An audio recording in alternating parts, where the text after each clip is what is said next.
Hello everyone, and welcome to Big Blue News. I'm your host, Carlos. And I'm Holden. Let's get right into the news. The Swampscott Town Meeting, after a lengthy debate, decided to allocate an additional $130,000 to the school budget. The vote was 134 to 98 in favor. Prior to the agreement, Finance Commissioner Eric Hartman added 6 line amendments to account for increasing town costs by 22%. The Finance Committee voted to lower the school budget by a little over $100,000. Select Board Chair Katie Phelan proposed amending the budget by reducing funding for town projects or programs and prioritizing the school budget. This came amidst a fear of the school potentially laying off teachers if the school received inadequate funding. Joe Biden, the former 46th President of the United States, was diagnosed with prostate cancer earlier this month after a routine medical examination. The prostate cancer is described as aggressive, but still treatable. The Bidens are still looking through different options for treatment. According to experts, treatment is effective when it often adds years to an affected person's lifespan. However, in Biden's case, the cancer cannot be cured because it has spread to his bone. But with many new treatment options being discovered in the past few years, the cancer's effectiveness can be vastly hindered. We wish the Biden family the best of luck with the upcoming journey ahead of them. After being pulled off the streets in Somerville, Massachusetts by federal agents and spending 6 weeks in a detention center in Louisiana, Tufts student Remessa Ozturk returns back home. Ozturk returned to Massachusetts on May 10th after a Vermont judge ordered her to be released from immigration custody. She was able to return to her studies at Tufts. Ozturk said she still has faith in the U.S. justice system, even after the hassle she has been through with ICE officers detaining her off the street and refusing to let her speak with her lawyer.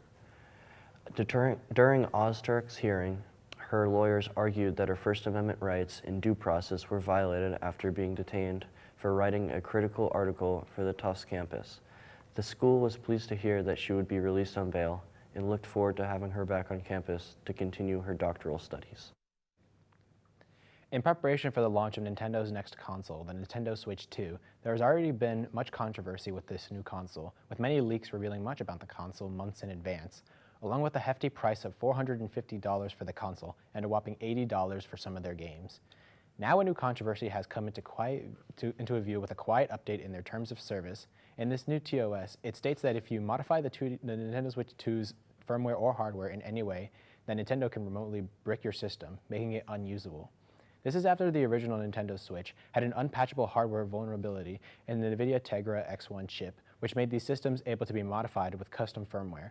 Many people argue that if your Switch is able to be modded with Homebrew, that you should have that choice since you own the system.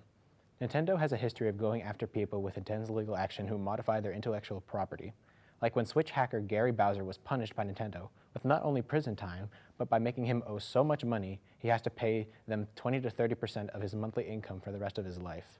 Now that this statement is directly put into Nintendo's TOS, we will see if Nintendo will increase their intense legal actions with the release of their new console. On May 23, 2025, the possibly final Mission Impossible movie was released in theaters. It is not confirmed, though. There are rumors that this was the last time Tom Cruise's role as Ethan Hunt would be seen in theaters. The movie continued the story of the previous 2023 Mission Impossible movie, which underperformed at box office. Due to the new movie being released on Memorial Day, The Final Reckoning had an amazing opening weekend at the box office.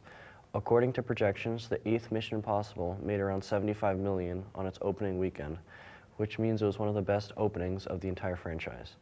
Another movie coming out is the live version of Lilo and Stitch, which seems to compete for The Final Reckoning.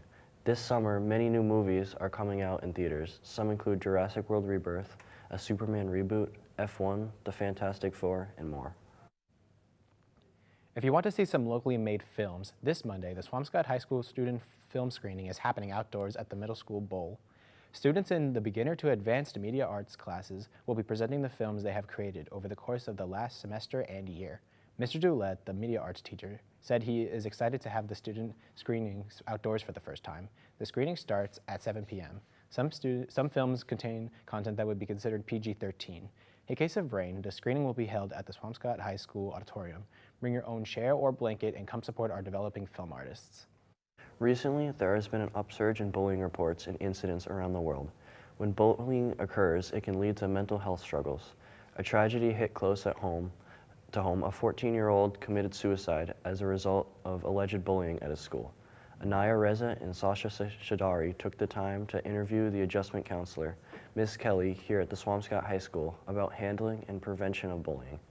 We first asked, what is the school's official protocol for handling bullying incidents, particularly those reported multiple times or involving severe emotional stress? Ms. Kelly responded with, if a bullying incident gets reported to a staff member or gets reported to a vice principal or principal, they can fill out an incident report. Then as soon as it gets filled out, it goes straight to being investigated. The second question we asked, how can parents and community be more involved in preventing bullying and promoting a safer school environment? And Ms. Kelly answered with, if you see something, say something. Report anything, even if it's something little. If it's a dangerous situation, go to someone they trust the most in the building. Learn what bullying even is, like knowing the difference from unkind behavior, from teasing or bullying someone over and over with the intention of hurting them, mentally or emotionally, even physically. Also, parents need to keep an eye out on their kids' socials. This is a reminder to anyone who is struggling with bullying and or their mental health that it is okay to speak up. If you or someone you know is dealing with mental health, call or text 988 to reach Suicide and Crisis Hotline or talk to a trusted adult. And now we will cut to the sports desk with Andy. The boys lacrosse team have been fighting all season and won on Tuesday, May 27th against their rivals Marblehead. While it was a back-and-forth game, Swampscott found themselves down 6-5 with under 2 minutes left and it was looking like it was over. However, Swampscott fought back to score with a goal with just a minute left to tie the game and win with the momentum on their side. Thanks to the shot by number 3, Jay Demelowitz, the Big Blue would score with under 5 seconds left and would ultimately win the game against Marblehead.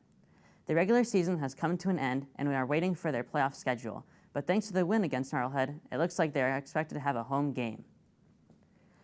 After a successful season, the girls lacrosse team finished 13-4 with huge wins and a season full of highlights like Captain Avery Laundrie with her 200th career point and goalkeeper Lila Kaplan with 400 saves. It was a season to remember for the girls lacrosse team, and they are waiting to hear for their playoff schedule, but are almost guaranteed to have a home game. After a rough season with tons of close games, the Big Blue baseball team finished 9-11 and finished ranked 36 and were just short of making the MIA playoffs. We wish them luck for next year. After the regular season for track and field came to an end, the Division 5 state meet took place yesterday and will also compete on Saturday for the last event of the season. Coach Bush said, quote, "It's the best of the best. It's a great opportunity to compete and trust the training they had all season." On Friday, May 16th in Game 6, the Boston Celtics lost to the New York Knicks 119-81. It was an unfortunate end to the season, as the Celtics are surrounded with a lot of questions, with the main being, what changes need to be made if the Celtics kept their main starting lineup of Drew Holiday, Derek White, Jaylen Brown, Kristaps Porzingis, and Jason Tatum? They would have a luxury tax bill of over $500 million. It is expected that the Celtics will have a very active offseason this year as they try to rebuild a championship-caliber team.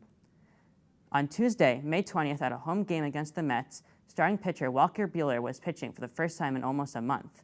However, this turned out to be short as he and Red Sox manager Alex Cora were both ejected from the game in the third inning. This started when umpire Mike Esterbrook was making questionable calls when it came to balls and strikes, which is frustrating Walker Buehler. One of these calls especially infuriated Buehler when Mets batter Francisco Lindor seemed to have leaned into a pitch in order to get to first base. However, when it really hit the fan was when Buehler threw a pitch, which was clearly a strike but was called a ball. And that's when Buehler lost it. You can see the umpire then run towards Buehler, telling him to get on the mound, which he clearly was still on. He was then ejected along with Alex Cora, who was trying to defend the player. The umpire claimed he only threw up Buehler since he left the mound, but Buehler only did so since the umpire started running up to him and provoking him. After the ensuing argument, both the rowdy player and manager were ejected from the game. Fortunately, even without their starting pitcher, the Red Sox were able to win the game against the Mets 2-0 after two almost back-to-back home runs from Carlos Narvaez and Rafael Devers. That's all for sports. Back to the news desk. Thanks, Andy. For upcoming events we have Swampscott High School graduation tonight at Bloxage Field at 6 p.m. The Swampscott High School student film screening is Monday night at 7 p.m. outdoors at the bowl behind the middle school. Swampscott's Arborfest and annual chowder contest on June 7th from 12 to 4 p.m. at Fisherman's Beach. The Farmers Market opening day on Saturday, June 8th from 10 a.m. to 1 p.m. at the Town Hall lawn. The deadline to recycle boat wrap on Friday, June 13th at the DPW yard at 200 Paradise Road. The Pride event and 5K on June 14th from 4 to 7 p.m. on the Town Hall lawn. The 4th grade moving on ceremony on Monday, June 16th at 9:30 a.m. at the Swampscott Elementary School. And the Swampscott Middle School graduation on Monday, June 16th at 5 p.m. at Swampscott High School. We thank you for joining us on this episode of Big Blue News. Tune in next time, our last episode of the year on June 11th, and be sure to like and subscribe.